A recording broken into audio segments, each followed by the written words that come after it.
Hello everyone. अब अभी तक हम संविधान का ऐतिहासिक सफर पढ़ चुके थे। कौन कौन से विधेयक लाए गए, कौन कौन से अधिनियम लाए गए, वो सब हमने पूरा देख लिया था। आखिरी जो था भारतीय स्वतंत्रता अधिनियम 1947, वहां तक हम पूरा देख चुके थे। अब ये तो हमने ये बात कर ली थी कि क्या अधिनियम आए और उन अधिनियम या उन एक्ट्स में से कौन कौन सी चीजें जो है हमारे संविधान में ऐसी की ऐसी ही उठा ली गई, मतलब जो हमारे संविधान में वर्तमान में है वह उस समय उस विधेयक से लिया गया था। लेकिन अब जो सिस्टमैटिक जो एक संविधान बनना था, लिखा जाना था जो एक संविधान, तो अब उसकी क्या प्रोसेस रही। मतलब ये था कि वो अंग्रेजों ने अपने लिए लाए थे, वो लोग जो भी विधेयक लाए थे, जो भी एक्ट लाए थे, वो अंग्रेज क्यों लाए थे, अपने लिए लाते गए थे, है ना। जैसे 1773 में लाए, तो जो भी वो चार्टर एक्ट, रेगुलेटिंग एक्ट जो भी लेके आए वो खुद के लिए लेके आए थे, खुद की एक तरीके से भारत पर पकड़ स्ट्रॉन्ग बनाए रखने के लिए वह ये सारे एक्ट्स लाए थे, ठीक है। लेकिन अब वो तो हो गया, फिर एंड तक आते आते जब मतलब स्वतंत्रता का आई क्या क्या, तो स्वतंत्रता देनी ही है भारत को, फिर भारतीय स्वतंत्रता अधिनियम आ गया 1947, तो वह सब तो अलग हो गया। अब इसके बाद बात की जाए कि जो एक संविधान निर्माण की प्रोसेस हुई उसके लिए क्या क्या चरण रहे, किन किन चरणों में संविधान का निर्माण हुआ, ठीक है। वहां था संविधान का ऐतिहासिक सफर। अब हम देखेंगे जो वर्तमान संविधान है वह जो लिखा गया उसके क्या क्या चरण रहे थे, ठीक है। अब हम जब भी पढ़ते हैं, प्रीलिम्स या मेंस का पढ़ते हैं, तो उसमें एक चीज देखते हैं संविधान सभा। संविधान सभा का गठन हुआ, क्वेश्चन आते हैं प्रीलिम्स में, संविधान सभा की प्रथम बैठक कब हुई, उसके अस्थायी अध्यक्ष कौन थे, स्थायी अध्यक्ष कौन थे, मतलब ये सारे क्वेश्चन आते हैं। सबसे पहले संविधान सभा के बारे में किसने बताया, तो ये सारे क्वेश्चन आते हैं। तो अब ये संविधान सभा क्या होती क्या है, क्यों इसकी जरूरत क्यों है संविधान सभा की, क्यों जरूरत है संविधान सभा। तो एक तरीके से बात की जाए संविधान सभा, तो किसी भी देश में संविधान लिखने के लिए, एक जो लिखित दस्तावेज बनाने के लिए, विशाल लिखित संविधान को लिखने के लिए जो चुने हुए जनप्रतिनिधियों की सभा होती है उसको संविधान सभा कहा जाता है ना। जिनको चुना है जनप्रतिनिधियों को कि अब वो यहाँ के संविधान का निर्माण करेंगे, वह उसको लिखेंगे, लिखित जो संविधान बनना है उसका निर्माण होगा, तो उसके लिए जो चुने गए जनप्रतिनिधि हैं उनकी जो सभा है उसको क्या कहा जाता है, संविधान सभा कहा जाता है, ठीक है। अब हमारे यहाँ भी संविधान सभा का गठन हुआ था, कैसे कैसे क्या क्या प्रोसेस रही उसकी, अब ये भी थोड़ा सा देख लेते हैं हम। तो बात की जाए, सबसे पहले जो एक संविधान सभा का जो दर्शन मिलता है वह मिलता है बाल गंगाधर तिलक, है ना। बाल गंगाधर तिलक के निर्देशन में एक विधेयक बना था, स्वराज विधेयक। इसमें सबसे पहले संविधान सभा का दर्शन मिलता है, इसके बारे में बात की गई। कब की गई, 1895 की। मैंने क्रोनोलॉजिकल उसमें लिख दिया है, बहुत डिटेल इसलिए नहीं लिखी है क्योंकि मेरी इंक खत्म हो रही है और अभी लॉकडाउन है तो शॉप्स वगैरह सब बंद है, ठीक है। तो मैंने यहाँ बहुत शॉर्ट लिखा है कि बस आपको एक क्रोनोलॉजी समझ में आ जाए। वैसे मैं सोच रही थी कि ना भी लिखो, पर वो ये है कि थोड़ा सा बोर्ड पे लिखा होता है तो पढ़ने वाले को भी अच्छा लगता है, पढ़ाने वाले को भी अच्छा लगता है कि हाँ मैंने कुछ पढ़ाया है ना। तो पहला दर्शन बोला जाए संविधान सभा का, तो वो किसने, तिलक के निर्देशन में निर्मित विधेयक, जो मैं बोल रही हूँ वो आप लिख सकते हैं, ठीक है। तिलक के निर्देशन में निर्मित विधेयक, स्वराज विधेयक में 1895 में मिलता है, ठीक है। ये तो मिला। इसके बारे में जो सबसे पहले जो रहा कि मतलब संविधान सभा के बारे में जो जानकारी वह किससे मिली, बाल गंगाधर तिलक के निर्देशन में निर्मित स्वराज विधेयक से। उसके बाद महात्मा गांधी ने बोला 1922 में कि भारत का संविधान भारत के नागरिकों के अनुसार होना चाहिए, मतलब एक ऐसे संविधान का निर्माण होना चाहिए क्योंकि वह भारत के नागरिकों के लिए है, तो भारत का संविधान जो है वह भारतीयों की इच्छा के अनुसार होना चाहिए। मतलब ऐसा नहीं है कि पूरी चीजें ही कि आयरलैंड के संविधान से ले ली, अमेरिका के संविधान से ले ली, रूस से ही ले ली, मतलब ऐसा नहीं है कि कहीं से भी उठाया ठीक है लिखिए, क्योंकि देखिए हर जगह का जीवन स्तर, रहन सहन, वहां का एक तरीके से पूरा बोले जाए सामाजिक गतिविधियां सब कुछ अलग अलग होती है। ठीक है, तो हम ऐसा नहीं है कि भाई वहीं से लेके कॉपी कर लिया हो गया ये हमारा संविधान, ऐसा तो नहीं हो सकता ना, सबके यहाँ अलग अलग सिस्टम रहता है। तो महात्मा गांधी ने ये बोला कि भारत का संविधान भारतीयों की इच्छा के अनुसार होगा, कि भारतीयों के सामाजिक स्तर को हमें अच्छा बनाना है। उनका जो है संविधान का क्या काम रहता है, संविधान का यही काम रहता है एक जो सिस्टमेटिक किस तरीके से सरकार काम करेगी, कहां तक उसके पास कंट्रोलिंग पावर होगी, कितना वहां के नागरिकों के पास अधिकार होगी, सरकार नागरिकों के कार्य में कहां तक हस्तक्षेप कर पाएगी, नागरिकों के पास कितनी स्वतंत्रता होगी। तो वह सब किसके हिसाब से बनना चाहिए, भारत के नागरिकों के हिसाब से बनना चाहिए। इसीलिए जब हम अपना संविधान देखते हैं तो कुछ चीजें ली है आयरलैंड के संविधान से, कुछ ले ली गई है अमेरिका से, कुछ ले ली है कनाडा से, है ना। तो ऐसे करके कुछ अपने 1935 के अधिनियम से ले ली गई है। तो जो चीजें हमारे यहाँ सूट जहां जहां की हो रही थी वो अपन ने फिल्टर करके ले लिया है ना, कि भारतीयों के हिसाब से बेस्ट क्या रहेगा उस हिसाब से भारत का संविधान बनेगा। ऐसा किसने बोला, महात्मा गांधी ने बोला कि भारत का संविधान भारतीयों की इच्छा के अनुसार होना चाहिए। किनकी इच्छा के अनुसार, भारतीयों की इच्छा के अनुसार होना चाहिए भारत का संविधान। ये आप लिख लीजिए, मैंने यहाँ नहीं लिखा है, मैंने आपको बताया मेरी ईद खत्म हो गई है, मतलब कम बची है तो उतना ही मैं काम चला रहा मुझे, तो इसलिए ठीक है। तो महात्मा गांधी ने क्या बोल दिया 1922 में कि भारत का संविधान भारतीयों की इच्छा के अनुसार बनेगा, ये हो गया। इसके बाद संविधान सभा के निर्माण के लिए मोतीलाल नेहरू ने 1924 में ब्रिटिश सरकार के समक्ष एक प्रस्ताव रखा कि मतलब संविधान सभा का निर्माण होना चाहिए भारत में। तो इन्होंने क्या किया, प्रस्ताव रखा। सबसे पहले ये मांग की इन्होंने ब्रिटिश सरकार से, कि संविधान सभा की मांग की इन्होंने ब्रिटिश सरकार से।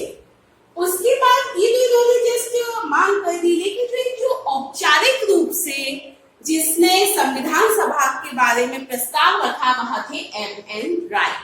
इनका नाम आगे भी आएगा, बहुत इंपॉर्टेंट नाम है इनका, है ना, तो इसलिए ये बहुत ज्यादा इंपॉर्टेंट हो जाता है, तो बिल्कुल ध्यान रखना है M.N. राय, ठीक है, M.N. राय। तो M.N. राय ने औपचारिक रूप से संविधान सभा के लिए विचार का प्रतिपादन किया, ठीक है, क्या किया, औपचारिक रूप से इस विचार का प्रतिपादन किया कि संविधान सभा का निर्माण होना चाहिए, उससे फिर संविधान का निर्माण हो। फिर उसके बाद जवाहरलाल नेहरू ने संविधान को मूर्त रूप देने और लोकप्रिय बनाने का कार्य किया। बार बार इन्होंने ब्रिटिश सरकार के समक्ष ये मांग उठाई कि आप तो संविधान सभा का निर्माण होना चाहिए, संविधान सभा का गठन होना चाहिए जिससे संविधान का निर्माण हो, ठीक है। तो इन्होंने ये किया। फिर क्रिप्स मिशन 1942 में संविधान सभा के निर्माण की बात को स्वीकार किया गया, क्रिप्स मिशन, ठीक है। तो 1942 में क्रिप्स मिशन ने संविधान सभा के गठन को स्पष्टतः स्वीकार कर दिया। इसके बाद 1946 में कैबिनेट मिशन जब आया तब इसको एक व्यवहारिक स्वरूप मिला, पूरी प्रोसेस आ गई कि इस प्रोसेस के द्वारा संविधान सभा का गठन होगा, ये निर्वाचन की प्रणाली होगी, ऐसे प्रांतों का होगा, ये सारी चीजें जो आ गई, व्यवहारिक स्वरूप जो मिला वहां कब मिला, 1946 में कैबिनेट मिशन द्वारा, ठीक है। मैंने कुछ तो नहीं बोला ना, कैबिनेट मिशन द्वारा हुआ। फिर इसके बाद क्या हुआ, ठीक है। अब इसमें इन्होंने बोला कि संविधान सभा का जो निर्वाचन है वह प्रांतीय विधानसभा के सदस्यों द्वारा अप्रत्यक्ष प्रणाली के तहत होगा। कैसे होगा, प्रांतीय विधानसभा के सदस्यों द्वारा होगा निर्वाचन, है ना, मतलब जो इसके सदस्य रहेंगे संविधान सभा के उनका निर्वाचन होगा, तो प्रांतीय विधानसभा द्वारा अप्रत्यक्ष प्रणाली के द्वारा निर्वाचन होगा, ठीक है। इसके बाद जुलाई अगस्त 1946 में 296 स्थानों के लिए चुनाव करवाए गए। 296 स्थानों के लिए चुनाव हुए इस समय। अब लेकिन इसमें भी जब ये चुनाव हुए तो इसमें 3 समुदाय में बांट दिया गया जनसंख्या को, एक तो साधारण, मुस्लिम और सिख समुदाय। ठीक है, 3 भागों में बांट दिया गया इसको। तो फिर ये चुनाव हो गए। अब इसमें कांग्रेस को मिले 208 सीटें, मुस्लिम लीग को मिली 73 सीटें और अन्य को मिल गई 15 सीटें। 208 किसको मिल गई? कांग्रेस को मिल गई, मुस्लिम लीग को मिल गई 73 और अन्य को कितनी मिली? 15 सीटें मिली। अब इनमें से कुछ सीटें जो थी वह देसी रियासतों को भी आवंटित की गई थी। ठीक है, देसी रियासतों को भी कुछ सीटें आवंटित की गई थी, लेकिन उनकी सीटें नहीं भरी। ठीक है, जो देसी रियासतों की थी उनकी सीटें नहीं भरी क्योंकि उन्होंने खुद को संविधान सभा से अलग रखने का निर्णय कर लिया था। उनको संविधान सभा में भाग नहीं लेना था, उन्होंने अपने आप को इन सबसे अलग रखने का निर्णय कर लिया था। क्योंकि मतलब जब वह अधिनियम आया था तो क्या लिखा था उसमें, जो स्वतंत्रता अधिनियम आया था कि देसी रियासतें जिसमें चाहे शामिल हो सकती हैं, है ना, और चाहे तो वह स्वतंत्र रह सकती है। तो इन्होंने क्या किया कि इन्होंने संविधान सभा का बहिष्कार किया, इन्होंने संविधान सभा में शामिल न होने का निर्णय लिया। तो इसलिए जो इनकी सीटें थी वह खाली रह गई थी। ठीक है, अब इसके बाद हुई 1946 में हुई संविधान सभा की बैठक। ठीक है, 1946 में क्या हुई? संविधान सभा की बैठक हुई। अब 9 दिसंबर 1946 को संविधान सभा की प्रथम बैठक हुई। इसमें कितने लोगों ने हिस्सा लिया? 211 सदस्यों ने हिस्सा इसमें लिया। पहली बैठक हुई 9 दिसंबर 1946 को और इसमें 211 सदस्यों ने भाग लिया। और फिर क्या? और इसमें ना तो मुस्लिम लीग ने भाग लिया जो प्रथम बैठक हुई, क्योंकि उनको तो पृथक पाकिस्तान बनाना था, तो उन्होंने भाग नहीं लिया। प्लस जो देसी रियासतें थी उन्होंने भी जो पहली बैठक हुई उसमें भाग नहीं लिया था, लेकिन बाद में धीरे धीरे देसी रियासतों के प्रतिनिधि भी इसमें शामिल होने लगे थे संविधान सभा की बैठकों में। ठीक है, लेकिन पहली बैठक में भाग नहीं लिया था। ये क्वेश्चन जनरली आता है कि संविधान सभा की प्रथम बैठक में इनमें से किसने भाग नहीं लिया था? तो ना तो देसी रियासतों के प्रतिनिधि ने भाग लिया था, ना ही मुस्लिम लीग के प्रतिनिधियों ने भाग लिया था। ठीक है, तो ये तो क्या हुई? 9 दिसंबर 1946 को संविधान सभा की प्रथम बैठक हुई। ठीक है, अब इसके अस्थायी अध्यक्ष बनाया गया डॉक्टर सच्चिदानंद सिन्हा को। किसको बनाया गया? डॉक्टर सच्चिदानंद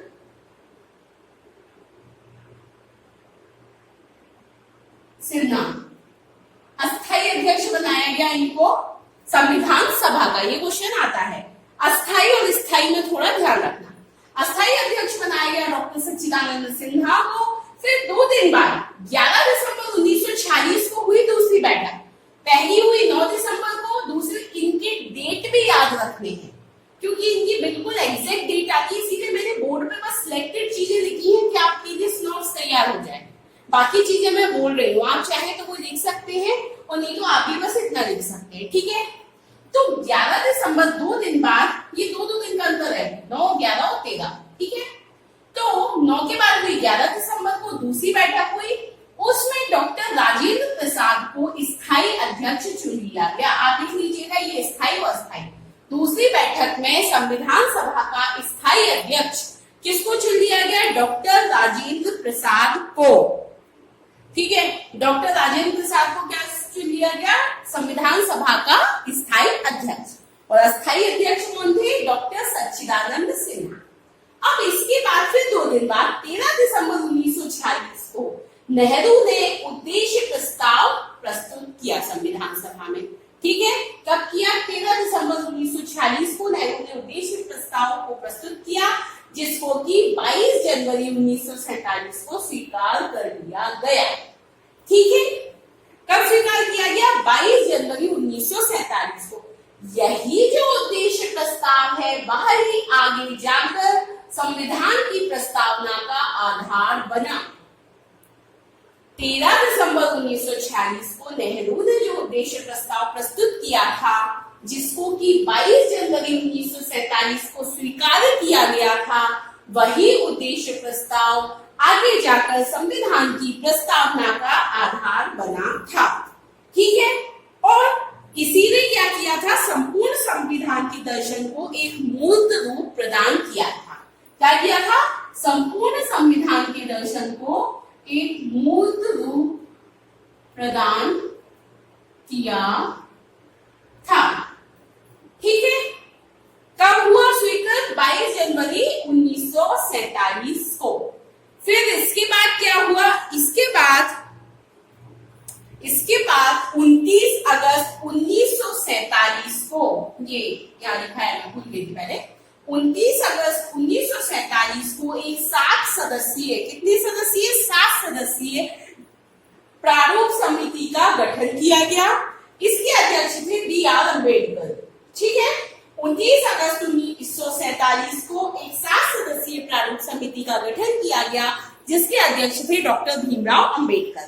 ठीक है, और इस प्रारूप समिति के जो संवैधानिक सलाहकार थे वह थे B.N. राव। कौन थे, B.N. राव कौन थे, संवैधानिक सलाहकार थे। इसके बाद क्या हुआ, यही जो मतलब एक तरीके से स्वतंत्रता के बाद यही संविधान सभा क्या बन गई, जहां जो भारत की जो संसद है या फिर जो विधायिका है वह बन गई।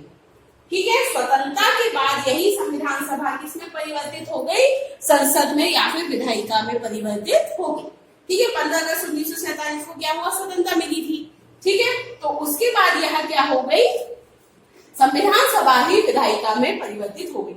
ये यहाँ तक की प्रोसेस जो है वह तो अपनी क्या है, इसके पहले की है, यहाँ तक की मान लो आप 29 अगस्त वाली तो बात की ही है, जो ये है 22 जनवरी वाली जो है वह तो क्या है, स्वतंत्रता के पहले की है।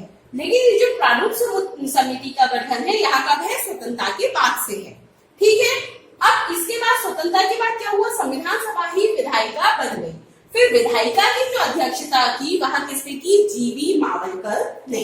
ठीक है, संविधान सभा के रूप में तो कौन कर रहे थे इसकी अध्यक्षता, डॉक्टर राजेंद्र प्रसाद कर रहे थे, लेकिन विधायिका की किसने की, G.V. मावलकर ने। क्योंकि स्वतंत्रता के बाद क्या हुआ, वही संविधान सभा क्या बन गई थी, विधायिका बन गई थी, तो उसकी अध्यक्षता किसने की, G.V. मावलकर ने। और वैसे कौन कर रहे थे संविधान सभा के रूप में, वह कर रहे थे डॉक्टर राजेंद्र प्रसाद। ठीक है, 24 जनवरी 1950 को फिर बैठक हुई। ये तो विधायिका का अलग हो गया, अंतिम बैठक ये किसकी हुई, संविधान सभा की। ठीक है, अंतिम बैठक हुई 24 जनवरी 1950 को, और उसमें डॉक्टर राजेंद्र प्रसाद को सर्वसम्मति से राष्ट्रपति चुन लिया गया। कब चुन लिया गया, 24 जनवरी 1950 को अंतिम बैठक हुई थी संविधान सभा की। फिर ये थोड़ा पहले का है, डॉक्टर भीमराव अंबेडकर ने क्या किया, संविधान पारित करने का प्रस्ताव रखा। ठीक है, क्या संविधान पारित करना चाहिए उसका प्रस्ताव रखा, किसने रखा, डॉक्टर भीमराव अंबेडकर ने। तो 26 नवंबर 1949 बहुत इंपॉर्टेंट डेट है, बहुत ज्यादा इंपॉर्टेंट डेट है। इसी दिन अब हम क्या मनाते हैं, संविधान दिवस मनाते हैं। ठीक है, 2015 से मना रहे हैं हम संविधान दिवस। ये जो थी डॉक्टर भीमराव अंबेडकर की 125वीं जयंती का वर्ष था। ठीक है, तो इसीलिए 2015 से संविधान दिवस मनाना शुरू किया गया है। कब किया गया है, 26 नवंबर को। ठीक है, पहले 26 नवंबर को विधि दिवस के रूप में मनाया जाता था, अब किस रूप में मनाया जाता है, संविधान दिवस के रूप में मनाया जाता है, इसलिए इंपॉर्टेंट है। ठीक है, तो 26 नवंबर 1949 को 248 सदस्यों ने संविधान पर हस्ताक्षर किए। डेट भी इंपॉर्टेंट है, सदस्य भी इंपॉर्टेंट है, और कितनी महिलाएं थी ये भी इंपॉर्टेंट है। 8 महिलाएं थी, टोटल 248 सदस्य थे इसमें, उनमें से 8 महिलाएं थी। ठीक है, कब हुआ, 26 नवंबर 1949 को 248 सदस्यों ने संविधान पर हस्ताक्षर की। फिर अंतरिम संसद नागरिकता चुनाव संविधान के अस्थायी प्रावधान तो इसी दिन लागू हो गए थे। कब हो गए थे, 26 नवंबर को ही हो गए थे। अंतरिम संसद, नागरिकता चुनाव और संविधान के जो अस्थायी प्रावधान थे वह सब कब लागू हो गए थे, 26 नवंबर 1949 को ही लागू हो गए थे। और उसके बाद जो बाकी का जो संविधान था वह कब हुआ, 26 जनवरी 1950 को लागू हुआ। ठीक है। इसके बाद इसमें एक चीज और आ जाती है कि इसमें समय कितना लगा। ये क्वेश्चन पूछा जाता है प्रीलिम्स में भी, मेंस में। 2 वर्ष 11 माह और 18 दिन का समय लगा था संविधान बनने में। ठीक है, कितना लगा? 2 वर्ष 11 माह 18 दिन। इस पर 64 लाख रुपए का खर्च हुआ था और जो उस समय जो संविधान जो लागू हुआ था उसमें 22 भाग, 395 अनुच्छेद और 8 अनुसूचियां थी। ये क्वेश्चन पूछा जाता है। ठीक है, कितने थे? 22 भाग, 395 अनुच्छेद और 8 अनुसूचियां थी। ठीक है, ये तो आपका पूरा हो गया, एक पूरी क्रोनोलॉजिकल मैंने आपको बता दिया। एक बार हम फिर से रिवाइज कर लेते हैं जिससे बिल्कुल स्ट्रॉन्ग हो जाएगा आपका। ठीक है, तो संविधान सभा का पहली बार जो एक तरीके से प्रथम दर्शन दिया वह किसने दिया? तिलक ने दिया, बाल गंगाधर तिलक ने दिया। और इन्हीं के निर्देश में निर्मित स्वराज विधेयक में सबसे पहले इन्होंने दिया। उसके बाद महात्मा गांधी ने क्या कहा? महात्मा गांधी ने कहा कि भारत का संविधान भारतीयों की इच्छा के अनुसार होगा। ठीक है, ऐसा संविधान बनाया जाए जो कि किसके, क्योंकि भारत का संविधान है तो किसके लिए हो? भारतीयों के लिए। तो किसके इच्छा अनुसार होना चाहिए? भारतीयों की इच्छा के अनुसार होना चाहिए। ये याद रखना है, क्वेश्चन आता है। ठीक है, फिर मोतीलाल नेहरू ने 1924 में ब्रिटिश सरकार के समक्ष संविधान सभा के निर्माण की मांग रखी कि संविधान सभा का निर्माण होना चाहिए, लेकिन औपचारिक रूप से किसने उठाया ये प्रश्न? एम.एन. रॉय ने। फिर जवाहरलाल नेहरू ने संविधान सभा की मांग को लोकप्रिय और मूर्त रूप देने का कार्य किया। ठीक है, 1939। फिर क्रिप्स मिशन ने 1942 में स्वीकार कर लिया कि हाँ संविधान सभा का गठन होना चाहिए, और कैबिनेट मिशन 1946 ने इसको व्यवहारिक स्वरूप दिया। मतलब एक पूरा लिखा आ गया था कि इस तरीके से संविधान सभा का गठन होगा, इस तरीके से निर्वाचन होगा, मतलब पूरी प्रोसेस। फिर हुआ निर्वाचन। कैसे हुआ था निर्वाचन? अप्रत्यक्ष चुनाव प्रणाली के द्वारा निर्वाचन हुआ। जुलाई अगस्त 1946 में 296 स्थानों के लिए चुनाव करवाए गए थे। कितने स्थानों के लिए? 296 स्थानों के लिए चुनाव करवाए गए थे। उनमें से कांग्रेस को 208 सीटें, मुस्लिम लीग को 73 सीटें और अन्य को 15 सीटें मिली थी। देशी रियासतों ने इसका बहिष्कार कर दिया था, इसलिए उनकी सीटें क्या रह गई थी? खाली रह गई थी। ठीक है, अब इसके बाद क्या हुआ? बैठक हुई संविधान सभा की। पहली बैठक हुई 9 दिसंबर 1940 को। 9 दिसंबर 1940 को जो पहली बैठक हुई तो इसके अस्थायी अध्यक्ष बने डॉक्टर सच्चिदानंद सिन्हा। ये क्वेश्चन आता है अस्थायी और स्थायी। अस्थायी अध्यक्ष बने डॉक्टर सच्चिदानंद सिन्हा। ठीक है, इसमें 211 सदस्यों ने भाग लिया। अब इसमें भी देशी रियासत के प्रतिनिधियों ने इसका पहले बहिष्कार कर दिया था, लेकिन बाद में धीरे धीरे उसके प्रतिनिधि भी, देशी रियासतों के जो प्रतिनिधि थे वह भी संविधान सभा की बैठकों में शामिल होने लगे थे। मुस्लिम लीग ने भी बहिष्कार किया था संविधान सभा का, लेकिन जो भारतीय हिस्से के जो मुस्लिम लीग के प्रतिनिधि थे, मतलब जो भारत में आ गए थे जो हिस्से, उसके जो प्रतिनिधि थे उन लोगों ने इसमें भाग लिया था। ठीक है, फिर 11 दिसंबर मतलब 9 के बाद 2 दिन बाद 11 दिसंबर 1946 को हुई दूसरी बैठक संविधान सभा की, जिसमें इसका स्थायी अध्यक्ष चुना गया डॉक्टर राजेंद्र प्रसाद को। ठीक है, डॉक्टर राजेंद्र प्रसाद को संविधान सभा का स्थायी अध्यक्ष चुन लिया गया। फिर 2 दिन बाद 13 दिसंबर 1946 को नेहरू ने उद्देश्य प्रस्ताव प्रस्तुत किया। पंडित जवाहरलाल नेहरू ने क्या किया? संविधान सभा में उद्देश्य प्रस्ताव प्रस्तुत किया और इसको 22 जनवरी 1947 को स्वीकार किया गया, और यही उद्देश्य प्रस्ताव संविधान की प्रस्तावना का आधार बना। ठीक है, यही जो उद्देश्य प्रस्ताव था यही आगे जाकर क्या बना? संविधान की प्रस्तावना का आधार बना। स्वतंत्रता के बाद संविधान सभा किसमें परिवर्तित हो गई? विधायिका में हो गई। संविधान सभा को ही भारत की विधायिका या संसद कहलाने लगी।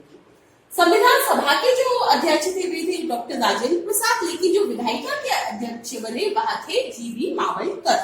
ठीक है, विधायिका के रूप में इसकी अध्यक्षता किसने की थी? जीवी मावलकर। तो इसमें 3 क्वेश्चन हो गए अध्यक्ष से रिलेटेड। पहला तो हो गया कि अस्थायी अध्यक्ष कौन बने थे संविधान सभा के? डॉक्टर सच्चिदानंद सिन्हा। स्थायी अध्यक्ष डॉक्टर राजेंद्र प्रसाद। फिर विधायिका की अध्यक्षता किसने की थी? जीवी मावलकर ने। ठीक है, फिर इसके बाद क्या हुआ था कि ये पहले कही है 29 अगस्त 1947 को प्रारूप समिति का गठन हुआ। इसके अध्यक्ष कौन थे? बी.आर. अम्बेडकर। ठीक है, भीमराव अम्बेडकर। फिर इसके संवैधानिक सलाहकार थे B.N. ब्राउन। 24 जनवरी 1950 को अंतिम बैठक हुई संविधान सभा की और इसमें डॉक्टर राजेंद्र प्रसाद को सर्वसम्मति से भारत का पहला राष्ट्रपति चुन लिया गया। ठीक है, डॉक्टर भीमराव अम्बेडकर ने संविधान पारित करने का प्रस्ताव रखा। 26 नवंबर 1949 ये पहले का है, ये बात है। 26 नवंबर 1949 को 248 सदस्यों ने संविधान पर हस्ताक्षर किए। इसी दिन संविधान दिवस मनाया जाता है और उसमें 8 महिलाएं थी और अंतरिम संसद नागरिकता चुनाव संविधान के अस्थायी प्रावधान तो इसी दिन लागू हो गए थे और पूरा संविधान कब लागू हुआ था? 26 जनवरी 1950 को। इसमें 2 वर्ष 11 माह 18 दिन का समय लगा था। 64 लाख रुपए खर्च हुए थे। 22 भाग, 395 अनुच्छेद और 8 अनुसूचियां थी। ये आपका पूरा संविधान सभा, मतलब एक तरीके से देखा जाए संविधान का निर्माण हो गया है, पारित भी हो गया है, संविधान लागू हो गया है संविधान। अब जो हमें पढ़ना है वहां पढ़ना है ये जो संविधान बना इसकी क्या विशेषताएं थी। सबसे पहले तो हम ये पढ़ेंगे क्या इसकी विशेषताएं हैं, बहुत डिटेल में पढ़ेंगे। पूरा एक लेक्चर हमको इसमें देना है क्योंकि मेंस का बहुत इंपॉर्टेंट क्वेश्चन है, ठीक है। उसके बाद फिर हम संविधान की प्रस्तावना बहुत डिटेल में पढ़ेंगे, वहां भी मेंस में बहुत क्वेश्चंस उससे बन जाते हैं, ठीक है। उसके बाद हम एक एक करके पूरा स्टार्ट कर देंगे, भाग 1, भाग 2, भाग 3। Okay, thank you.